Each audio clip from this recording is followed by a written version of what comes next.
Vigilance दफ्तर के बाहर गरजी पंजाब कांग्रेस। राजा वड़िंग बोले बगैर जांच दर्ज किए जा रहे झूठे पर्चे पर भूषण आशू की गिरफ्तारी के लिए ललकारिया। कांग्रेस भवन का गेट ना खोले जाने से भड़के प्रताप बाजवा। गेट तो ही परते वापस। राजा वड़िंग ने सिक्योरिटी गार्ड्स की लगाई क्लास। विक्रम मजीठिया ने साबका सीएम चन्नी से बोलिया वड्डा हमला। बोले 3 महीनों के कार्यकाल के विच ही चन्नी ने किया वड्डा गबन। दिल्ली तक भी गया पैसा। दिल्ली के डिप्टी सीएम मनीष सिसोदिया का वड्डा इल्जाम। बोले बीजेपी वालों मिलिया ऑफर, बीजेपी विच आ जाओ, सारे सीबीआई ईडी केस कर देवांगे बंद। बीजेपी का पलटवार, शराब की दलाली खाण वालियां दी नहीं लोड़। जीएनडीयू के दरां तक पहुंचा विजिलेंस विभाग। सीएम के हुक्मां तो बाद वीसी जसपाल संधू के खिलाफ खोली गई जांच। टीचर एसोसीएशन ने नियुक्तियां नूं लैके मुख्यमंत्री नूं कीती सी शिकायत। अबोर विच आमो सामने होए किसान ते पुलिस वाले। पुलिस वालियां ने पट्टे धरनाकारियों के टेंट। 1 हफ्ते तो संघर्ष कर रहे सन किसान। मुक्तसर विच सैनिटरी इंस्पैक्टर की शरेआम कुटमार। पति पत्नी ने डंडियां दे नाल कुट्टिया। डेंगू का लारवा मिलण ते इंस्पैक्टर ने किया सी चलान। सिलेंडर के धमाकिਆਂ ਦੇ ਨਾਲ दहलिया लुधियाना। गांधी नगर ਦੇ ਵਿੱਚ ਇਕੱਠੇ 3 सिलेंडर ਹੋਏ ਬਲਾਸਟ। ਲੋਕਾਂ ਵਿੱਚ ਸਹਿਮ ਦਾ ਮਾਹੌਲ। फायर ब्रिगेड ने अग ते पाया काबू।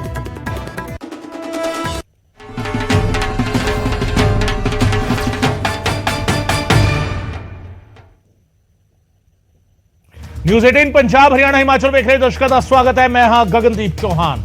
अमृतसर आईईडी केस के विच बंब लगाण दी ट्रेनिंग देण वाला काबू कर लिया गया है। अमृतसर तो खुशलबीर नूं काबू किया गया है। खुशलबीर ने ही आईईडी लगाण दी ट्रेनिंग दी गई सी। खुशलबीर नूं काबू किया गया। अमृतसर तो खुशलबीर ने आईईडी लाने की ट्रेनिंग दी सी। अमृतसर आईईडी मामले दे विच वड्डी गिरफ्तारी हुई है। अदालत ने खुशलबीर नूं 3 दिनों के रिमांड से भेज दिता है ते सारे मुलजमां ते यूएपीए दी धारावां लगा दित्तियां गईयां ने। इस वेले दी सब तो अहम खबर तुहानूं दस रहे हैं। बम लगाण दी ट्रेनिंग देण वाला काबू किया गया अमृतसर दे विच।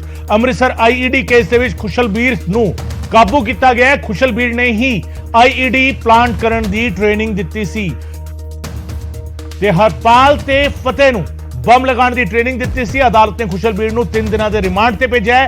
सारे मुलजमां ते यूएपीए की धारा के तहत मामला दर्ज किया गया ते सारे मुलजम अतवादी जथेबंदियां दे नाल जुड़े हुए ने। तफ्तीश का हिस्सा बाद दसांगे।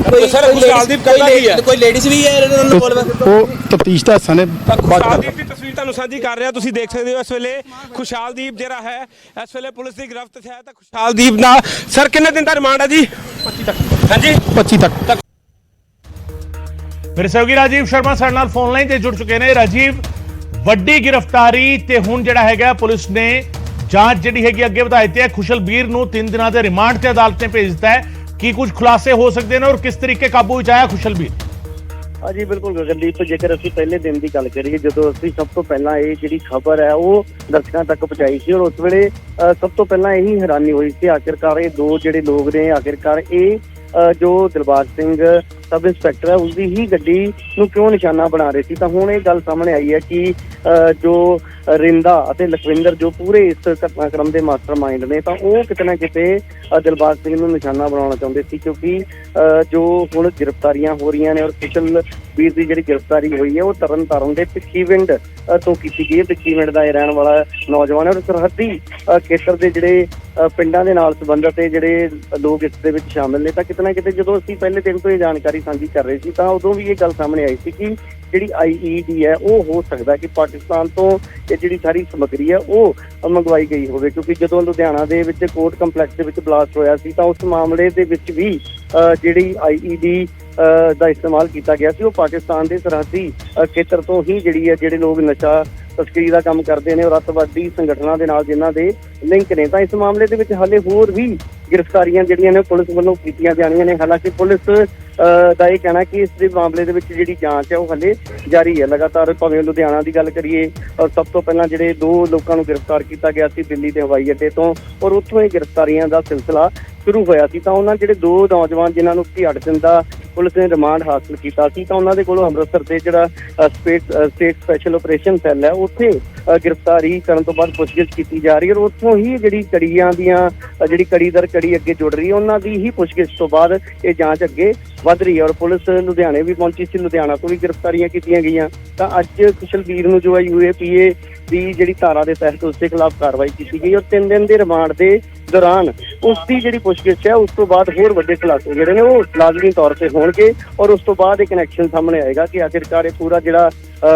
ਜਿਹੜੀ ਸਮੱਗਰੀ ਸੀ ਵਿਸਫੋਟਕ ਉਹ ਕਿੱਥੋਂ ਲਿਆਂਦੀ ਗਈ ਔਰ ਇਹ ਜਿਹੜੀ ਟ੍ਰੇਨਿੰਗ ਇਹ ਕਿਹਾ ਜਾ ਰਿਹਾ ਕਿ ਕੁਸ਼ਲਵੀਰ ਨੇ ਉਹਨਾਂ ਲੋਕਾਂ ਨੂੰ ਟ੍ਰੇਨਿੰਗ ਦਿੱਤੀ ਔਰ ਇਸ ਨੇ ਕਿੱਥੋਂ ਟ੍ਰੇਨਿੰਗ ਲਈ, ਇਹ ਵੀ ਇੱਕ ਬਹੁਤ ਵੱਡਾ ਸਵਾਲ ਹੈ। ਤਾਂ 3 ਦਿਨਾਂ ਦੇ ਰਿਮਾਂਡ ਦੇ ਦੌਰਾਨ ਵੱਡੇ ਖੁਲਾਸੇ ਹੋਣ ਦੀ ਉਮੀਦ ਹੈ। ਜੀ ਗਗਨ, ਬਿਲਕੁਲ ਵੱਡੇ ਖੁਲਾਸੇ ਹੋਣ ਦੀ ਉਮੀਦ ਹੈਗੀ ਹੈ ਰਾਜੀਵ, ਪਰ ਸਵਾਲ ਇੱਥੇ ਹੈਗਾ ਹੈ ਕਿ ਕੀ ਸਲੀਪਰ ਸੈੱਲ ਜਿਹੜੇ ਸੀਗੇ ਉਹਨਾਂ ਨੂੰ ਐਕਟੀਵੇਟ ਕੀਤਾ ਗਿਆ ਔਰ ਸਲੀਪਰ ਸੈੱਲ ਬਣਾਏ ਗਏ ਨੇ।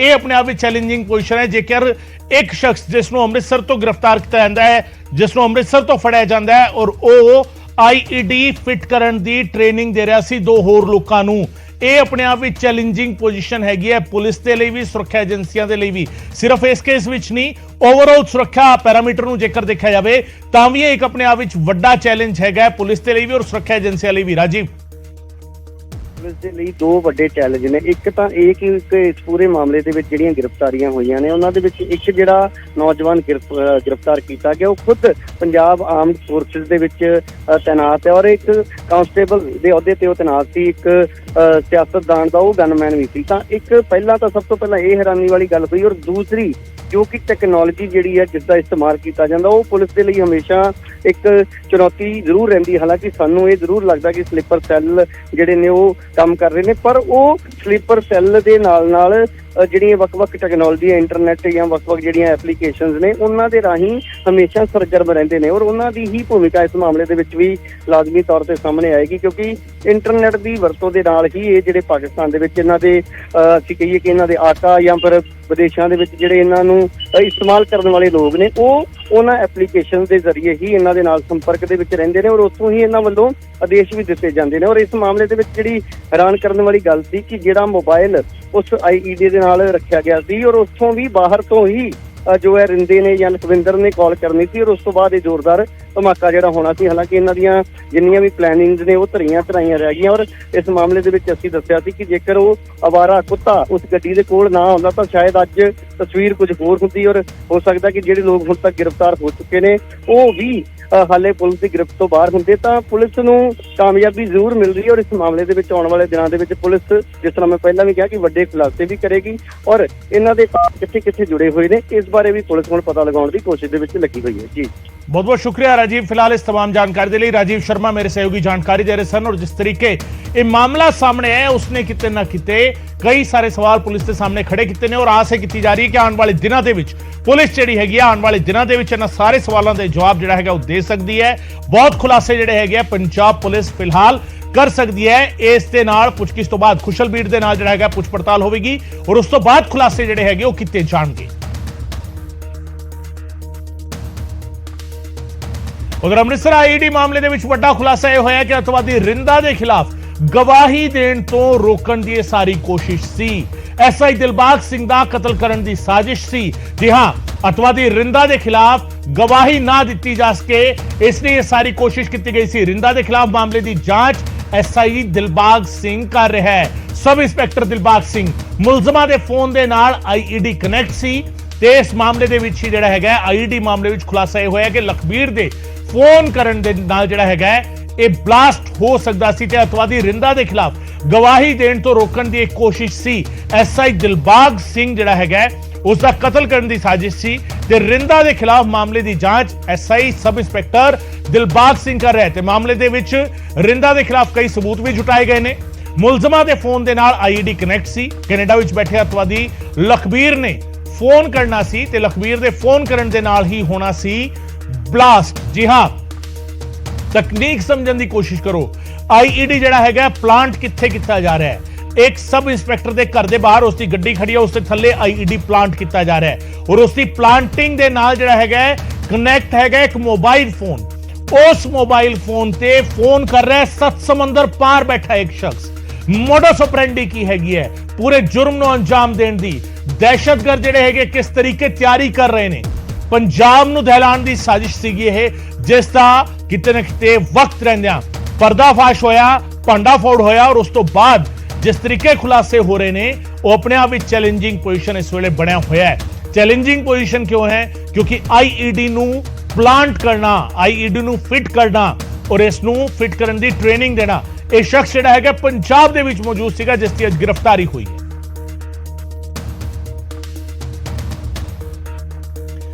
ਤੇ ਅੰਮ੍ਰਿਤਸਰ ਆਈਈਡੀ ਮਾਮਲੇ ਦੇ ਨਾਲ ਹੀ ਜੁੜੀ ਅਗਲੀ ਅਪਡੇਟ ਹੈਗੀ ਹੈ। ਸਬ ਇੰਸਪੈਕਟਰ ਦੀ ਕਾਰ ਦੇ ਵਿੱਚ ਆਈਈਡੀ ਲਗਾਉਣ ਵਾਲੇ ਸਲੀਪਰ ਸੈੱਲ ਨਿਕਲੇ ਨੇ। ਅਤਵਾਦੀ ਰਿੰਦਾ ਤੇ ਲਖਬੀਰ ਦੇ ਸਲੀਪਰ ਸੈੱਲ ਸਨ।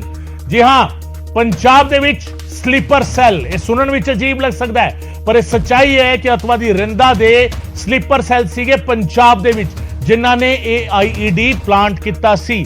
ਤੇ ਅਤਵਾਦੀ ਰਿੰਦਾ ਤੇ ਲਖਬੀਰ ਦੇ ਸਲੀਪਰ ਸੈੱਲ ਨੇ ਪੰਜਾਬ ਦੇ ਵਿੱਚ ਵੱਡੀ ਵਾਰਦਾਤ ਨੂੰ ਅੰਜਾਮ ਦੇਣ ਦੀ ਸਾਜ਼ਿਸ਼ ਸੀਗੀ ਤੇ ਐਪਲੀਕੇਸ਼ਨ ਜਿਹੜਾ ਹੈਗਾ ਆਪਰੇਟ ਕਰ ਰਹੇ ਸੀ ਦੋਵੇਂ ਮੁਲਜ਼ਮ। ਤੇ ਐਸਆਈ ਦਿਲਬਾਗ ਸਿੰਘ ਦੀ ਕਾਰ ਉਡਾਣ ਤੋਂ ਬਾਅਦ ਪਾਰਟੀ ਕਰਨੀ ਸੀ ਤੇ ਲੁਧਿਆਣਾ ਦੇ ਵੱਡੇ ਹੋਟਲ ਦੇ ਵਿੱਚ ਪਾਰਟੀ ਦੀਆਂ ਤਿਆਰੀਆਂ ਸਨ। ਪੁਲਿਸ ਨੇ ਹੋਟਲ ਦੀ ਸੀਸੀਟੀਵੀ ਫੁਟੇਜ ਜਿਹੜਾ ਹੈਗਾ ਉਹ ਜ਼ਬਤ ਕੀਤੀ ਹੈ। ਤੁਹਾਨੂੰ ਦੱਸਦੀ ਹੈ ਕਿ ਇਸ ਪੂਰੇ ਮਾਮਲੇ ਦੇ ਵਿੱਚ ਪੁਲਿਸ ਨੇ ਹਰਪਾਲ ਸਿੰਘ ਤੇ ਫਤਿਹਦੀਪ ਸਿੰਘ ਨੂੰ ਗ੍ਰਿਫਤਾਰ ਕੀਤਾ ਹੋਇਆ ਹੈ ਤੇ ਤੀਜੇ ਮੁਲਜ਼ਮ ਰਾਜਿੰਦਰ ਬਾਬਾ ਨੂੰ ਮਹਾਰਾਸ਼ਟਰ ਤੋਂ ਗ੍ਰਿਫਤਾਰ ਕੀਤਾ ਗਿਆ ਹੈ। ਪੰਜਾਬ ਦੇ ਵਿੱਚ ਕੀ ਸਲੀਪਰ ਸੈੱਲ ਐਕਟੀਵੇਟ ਨੇ? ਸਵਾਲ ਇਸ ਗੱਲ ਨੂੰ ਲੈ ਕੇ ਹੈ, ਔਰ ਸਵਾਲ ਇਸ ਕਰਕੇ ਹੈ ਕਿਉਂਕਿ ਜਿਸ ਤਰੀਕੇ ਖੁਲਾਸੇ ਹੋ ਰਹੇ ਨੇ, ਇਹ ਲੋਕ ਜਿਨ੍ਹਾਂ ਨੇ ਆਈਈਡੀ ਪਲਾਂਟ ਕੀਤਾ ਹੈ ਸਲੀਪਰ ਸੈੱਲ ਸੀਗੇ। ਅਤਵਾਦੀ ਰਿੰਦਾ ਦਾ ਸਲੀਪਰ ਸੈੱਲ ਸੀਗਾ ਔਰ ਰਿੰਦਾ ਦੇ ਸਲੀਪਰ ਸੈੱਲ ਨੇ ਇਹ ਪਲਾਂਟ ਕੀਤਾ ਸੀ ਆਈਈਡੀ। ਉਸ ਤੋਂ ਬਾਅਦ ਇਹ ਵਾਰਦਾਤ ਨੂੰ ਅੰਜਾਮ ਦੇਣ ਤੋਂ ਬਾਅਦ ਇਹਨਾਂ ਨੇ ਗੇ ਪਾਰਟੀ ਕਰਨੀ ਸੀ ਤੇ ਗੇ ਪਾਰਟੀ ਦੇ ਲਈ ਇਹਨਾਂ ਨੇ ਤਿਆਰੀਆਂ ਕਰ ਲਈਆਂ ਸਨ। ਇਹ ਵੀ ਖੁਲਾਸਾ ਜਿਹੜਾ ਹੈਗਾ ਹੋ ਰਿਹਾ। ਲੁਧਿਆਣਾ ਦੇ ਵਿੱਚ ਇਹ ਪਾਰਟੀ ਕਰਨੀ ਸੀ।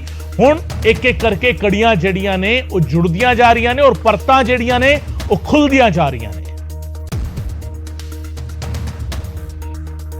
ਉਧਰ ਗੁਰੂ ਨਾਨਕ ਦੇਵ ਯੂਨੀਵਰਸਿਟੀ ਦੇ ਵਾਈਸ ਚਾਂਸਲਰ ਰਡਾਰ ਤੇ ਨੇ। ਗੁਰੂ ਨਾਨਕ ਦੇਵ ਯੂਨੀਵਰਸਿਟੀ ਦੇ ਦਰਾਂ ਤੇ ਵਿਜੀਲੈਂਸ ਦੀ ਟੀਮ ਪਹੁੰਚ ਚੁੱਕੀ ਹੈ। ਜੀ ਹਾਂ, ਵਾਈਸ ਚਾਂਸਲਰ ਦੇ ਖਿਲਾਫ ਜਾਂਚ ਦੀਆਂ ਪਰਤਾਂ ਜਿਹੜੀਆਂ ਨੇ ਉਹ ਖੁੱਲ ਰਹੀਆਂ ਨੇ। ਜੀਐਨਡੀਯੂ ਦੇ ਵਾਈਸ ਚਾਂਸਲਰ ਦੇ ਖਿਲਾਫ ਜਾਂਚ ਦੀਆਂ ਪਰਤਾਂ ਖੁੱਲ ਰਹੀਆਂ ਨੇ।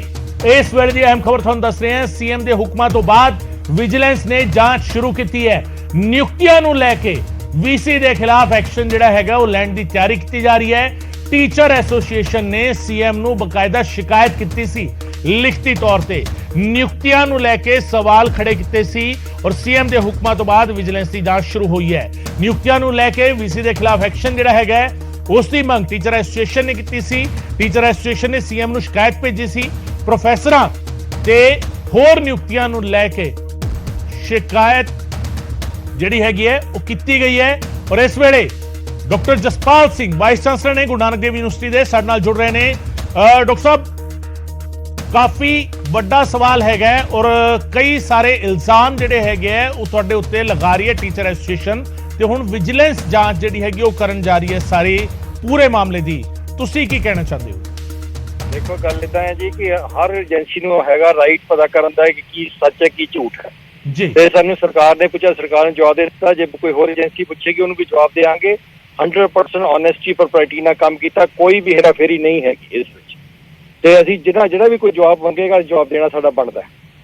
ਪਰ ਡਾਕਟਰ ਸਾਹਿਬ, ਟੀਚਰ ਐਸੋਸੀਏਸ਼ਨ ਜੇਕਰ ਸ਼ਿਕਾਇਤ ਕਰੀਏ ਫਿਰ ਇਸ ਦੀ ਵਜ੍ਹਾ ਕੀ ਹੈ? ਟੀਚਰ ਐਸੋਸੀਏਸ਼ਨ ਵਜ੍ਹਾ ਇਹ ਹੈ ਜੀ ਕਿ ਜੇ ਵਾਈਸ ਪ੍ਰੈਜ਼ੀਡੈਂਟ ਸਾਹਿਬ ਨੇ ਡਾਕਟਰ ਦਵਿੰਦਰ ਸਿੰਘ ਜੀ, ਉਹਨਾਂ ਦੇ ਕੋਲ 3 ਪੇਪਰ ਨੇ ਪਬਲਿਕੇਸ਼ਨਾਂ ਤੇ 5 ਪੇਪਰ ਚਾਹੀਦੇ ਪ੍ਰੋਫੈਸਰ ਵਾਸਤੇ। ਪ੍ਰੋਫੈਸਰ ਬਣਨਾ ਚਾਹੁੰਦੇ ਨੇ, ਪ੍ਰੋਫੈਸਰ ਨਹੀਂ ਬਣਾ ਸਕਦਾ, ਯੂਜੀਸੀ ਰੈਗੂਲੇਸ਼ਨ ਦੇ ਅਗੇਂਸਟ ਹੈ ਜੀ, ਨੰਬਰ 1।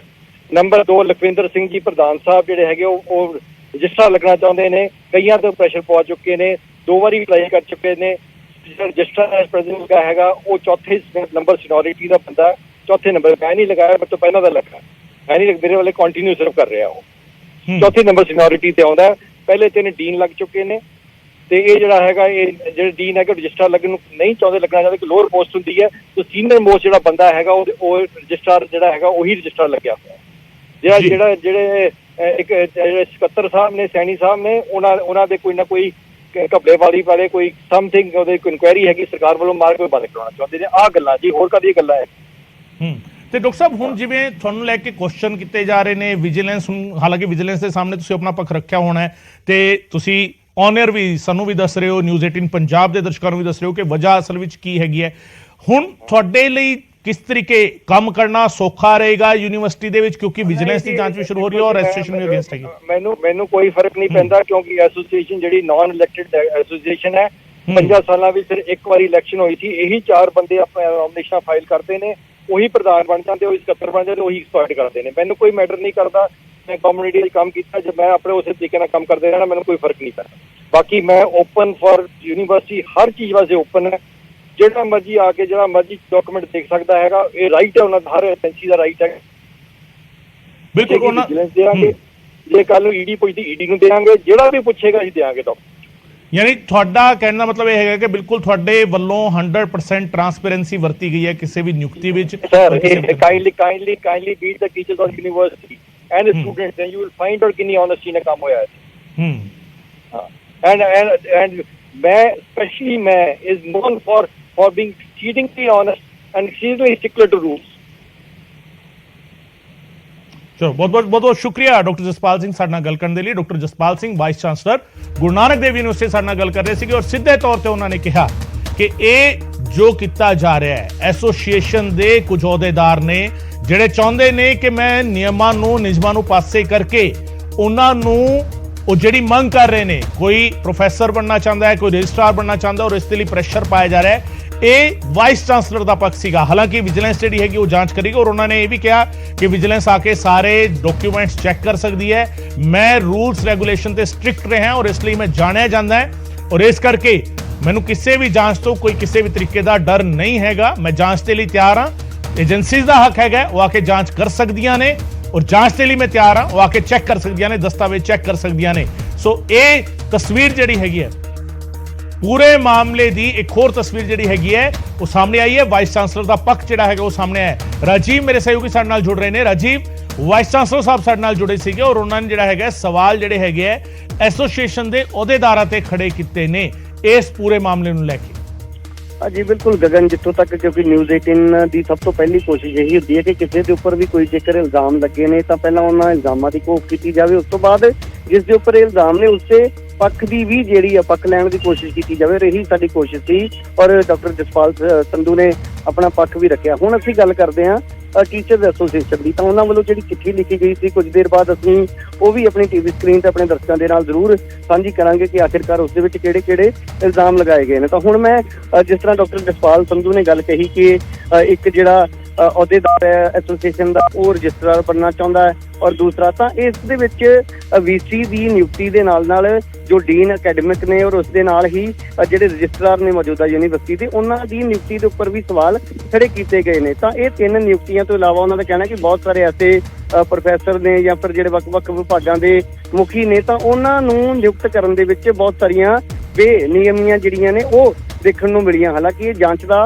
ਵਿਸ਼ਾ ਹੈ ਤਾਂ ਡਾਕਟਰ ਜਸਪਾਲ ਸੰਧੂ ਪਹਿਲਾਂ ਸਪਸ਼ਟ ਕਰ ਚੁੱਕੇ ਨੇ ਕਿ ਮੈਂ ਜਾਂਚ ਦੇ ਵਿੱਚ ਵੀ ਪੂਰਾ ਸਹਿਯੋਗ ਕਰਾਂਗਾ ਔਰ ਇਸ ਦੇ ਨਾਲ ਹੀ ਪਹਿਲਾਂ ਵੀ ਮੈਂ ਇਸ ਜਿਹੜੇ ਮੇਰੇ ਉੱਪਰ ਇਲਜ਼ਾਮ ਲਗਾਏ ਗਏ ਤਾਂ ਇਹਨਾਂ ਦਾ ਜਵਾਬ ਉਹਨਾਂ ਦਾ ਕਹਿਣਾ ਕਿ ਮੈਂ ਪਹਿਲਾਂ ਵੀ ਦੇ ਚੁੱਕਿਆ। ਤਾਂ ਹੁਣ ਜਾਂਚ ਸ਼ੁਰੂ ਹੋ ਚੁੱਕੀ ਹੈ। ਅੱਜ ਵੀ ਵਿਜੀਲੈਂਸ ਦੀ ਟੀਮ ਯੂਨੀਵਰਸਿਟੀ ਵਿੱਚ ਪਹੁੰਚੀ ਸੀ ਔਰ ਉਹਨਾਂ ਵੱਲੋਂ ਪੂਰਾ ਜਿਹੜਾ ਰਿਕਾਰਡ ਹੈ ਜਦੋਂ ਤੋਂ ਡਾਕਟਰ ਜਸਪਾਲ ਸੰਧੂ ਨੂੰ ਵੀਸੀ ਬਣਾਇਆ ਗਿਆ ਯੂਨੀਵਰਸਿਟੀ ਦਾ, ਉੱਥੋਂ ਲੈ ਕੇ ਉਸ ਤੋਂ ਬਾਅਦ ਜਿੰਨੇ ਵੀ ਲੋਕਾਂ ਦੀਆਂ ਭਰਤੀਆਂ ਹੋਈਆਂ ਜਾਂ ਕਿਸੇ ਦੀ ਕੋਈ ਪ੍ਰਮੋਸ਼ਨ ਹੋਈ ਤਾਂ ਸਾਰਾ ਰਿਕਾਰਡ ਜਿਹੜਾ ਉਹ ਖੰਗਾਲਿਆ ਜਾਏਗਾ। ਉਸ ਤੋਂ ਬਾਅਦ ਇਹ ਸਪਸ਼ਟ ਹੋਏਗਾ ਕਿ ਆਖਿਰਕਾਰ ਜਿਹੜੀ ਐਸੋਸੀਏਸ਼ਨ ਹੈ ਉਸਦੇ ਇਲਜ਼ਾਮ ਕਿੰਨੇ ਸਹੀ ਨੇ, ਜੇਕਰ ਸਹੀ ਨੇ ਤਾਂ ਜਿਹੜੇ ਦੋਸ਼ੀ ਨੇ ਉਹਨਾਂ ਦੇ ਖਿਲਾਫ ਕਿੰਨੀ ਕੁ ਸਖਤ ਕਾਰਵਾਈ ਹੁੰਦੀ ਹੈ ਇਹ ਆਉਣ ਵਾਲਾ ਸਮਾਂ ਦੱਸੇਗਾ। ਔਰ ਜਾਂਚ ਦੀ ਜਿਹੜੀ ਰਿਪੋਰਟ ਜਦੋਂ ਤੱਕ ਨਹੀਂ ਆਉਂਦੀ ਇਸ ਬਾਰੇ ਕੁਝ ਨਹੀਂ ਕਿਹਾ ਜਾ ਸਕਦਾ।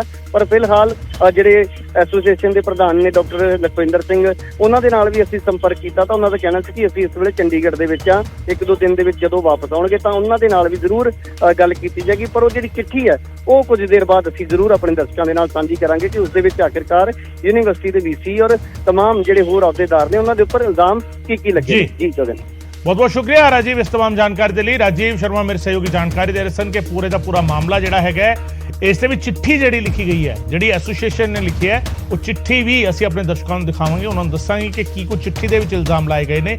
वाइस चांसलर का पक्ष भी असीं सुनिया, एसोसीएशन की कह रही है, ये भी असीं अपने दर्शकों तक जिहड़ा हैगा जानकारी लैके आवांगे। बहुत बहुत शुक्रिया राजीव इस तमाम जानकारी के लिए।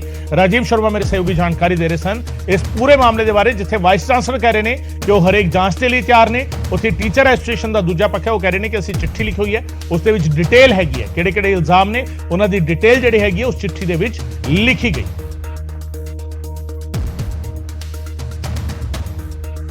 उधर भ्रष्ट अफसर ते कर्मचारी हुण विदेश नहीं भज सकणगे।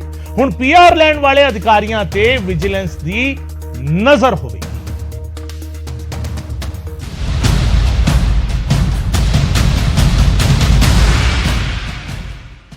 ਵਿਦੇਸ਼ਾਂ ਦੀ ਪੀਆਰ ਅਤੇ ਸਿਟੀਜ਼ਨਸ਼ਿਪ ਲੈਣ ਵਾਲੇ ਸਰਕਾਰੀ ਅਧਿਕਾਰੀ ਅਤੇ ਕਰਮਚਾਰੀ ਹੁਣ ਸਾਵਧਾਨ ਹੋ ਜਾਣ। ਵਿਜੀਲੈਂਸ ਦੀ ਨਜ਼ਰ ਉਹਨਾਂ ਅਧਿਕਾਰੀਆਂ ਅਤੇ ਕਰਮਚਾਰੀਆਂ ਤੇ ਜਿਨ੍ਹਾਂ ਨੇ ਨਿਯਮਾਂ ਨੂੰ ਛਿੱਕੇ ਟੰਗ ਕੇ ਦੂਸਰੇ ਦੇਸ਼ਾਂ ਦੀ ਪੀਆਰ ਜਾਂ ਫਿਰ ਸਿਟੀਜ਼ਨਸ਼ਿਪ ਲਈਏ। ਵਿਜੀਲੈਂਸ ਵਿਭਾਗ ਦੀ ਨਜ਼ਰ ਹੁਣ ਉਹਨਾਂ ਅਧਿਕਾਰੀਆਂ ਦੇ ਉੱਤੇ ਹੈ ਜੋ ਪੰਜਾਬ ਸਰਕਾਰ 'ਚ ਡਿਊਟੀ ਤਾਂ ਕਰਦੇ ਨੇ ਲੇਕਿਨ ਵਿਦੇਸ਼ਾਂ ਦੀ ਪੀਆਰ ਵੀ ਲਈ ਹੋਈ ਹੈ, ਕਿਉਂਕਿ ਇੱਕ ਟ੍ਰੈਂਡ ਚੱਲ ਪਿਆ ਕਿ ਕਰਪਸ਼ਨ ਕਰੋ ਔਰ ਫਿਰ ਪੈਸਾ ਜਿਹੜਾ ਵਿਦੇਸ਼ ਲੈ ਜਾਓ, ਔਰ ਉਹਨਾਂ ਦੇ ਵਿੱਚ ਅਧਿਕਾਰੀ ਵੀ ਸ਼ਾਮਲ ਹੋਏ ਨੇ। ਪਿਛਲੇ ਦਿਨਾਂ 'ਚ ਇੱਕ ਅਧਿਕਾਰੀ ਨੂੰ ਇਸੇ ਮਾਮਲੇ 'ਚ ਸਸਪੈਂਡ ਵੀ ਡਿਸਮਿਸ ਕਰ ਦਿੱਤਾ ਗਿਆ ਵਾ। ਐਸੇ ਅਫਸਰ ਜੋ ਕਰਪਸ਼ਨ ਕਰ ਰਹੇ ਨੇ ਅਤੇ ਇਹਨਾਂ ਨੂੰ ਲੱਗਦਾ ਹੈ ਕਿ ਉਹ ਵਿਦੇਸ਼ਾਂ 'ਚ ਫਰਾਰ ਹੋ ਜਾਣਗੇ, ਉਹਨਾਂ ਤੇ ਵਿਜੀਲੈਂਸ ਨੇ ਸ਼ਿਕੰਜਾ ਕੱਸਣ ਦੀ ਤਿਆਰੀ ਕਰ ਲਈ ਹੈ। ਨਿਊਜ਼ 18 ਤੇ ਵਿਜੀਲੈਂਸ ਚੀਫ ਵਰਿੰਦਰ ਕੁਮਾਰ ਨੇ ਦੱਸਿਆ ਕਿ 2015 'ਚ ਵੀ ਵਿਭਾਗਾਂ ਤੋਂ ਜਾਣਕਾਰੀ ਲਈ ਗਈ ਸੀ। ਉਦੋਂ 125 ਦੇ ਕਰੀਬ ਮੁਲਾਜ਼ਮਾਂ ਦੀ ਜਾਣਕਾਰੀ ਆਈ ਸੀ ਜਿਨ੍ਹਾਂ ਕੋਲ ਦੂਸਰੇ ਦੇਸ਼ਾਂ ਦੀ ਪੀਆਰ ਹੈ।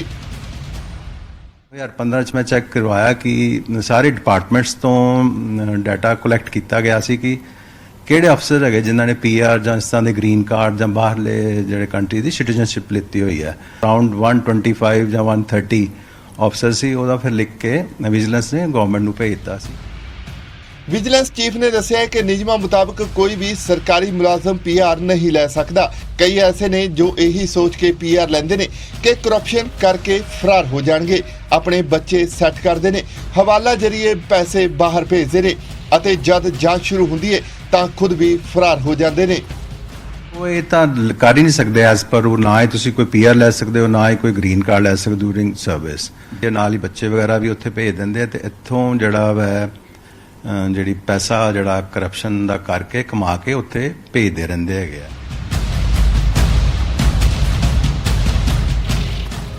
ਵਿਜੀਲੈਂਸ ਵੱਲੋਂ ਹੁਣ ਸਾਰੇ ਵਿਭਾਗਾਂ ਨੂੰ ਪੱਤਰ ਲਿਖੇ ਜਾਣਗੇ। ਪੀਆਰ ਵਾਲੇ ਮੁਲਾਜ਼ਮਾਂ ਤੇ ਸ਼ਿਕੰਜਾ ਕੱਸਿਆ ਜਾਵੇਗਾ ਤਾਂ ਕਿ ਕੋਈ ਹੋਰ ਭ੍ਰਿਸ਼ਟਾਚਾਰ ਕਰਕੇ ਹੁਣ ਫਰਾਰ ਨਾ ਹੋ ਸਕੇ।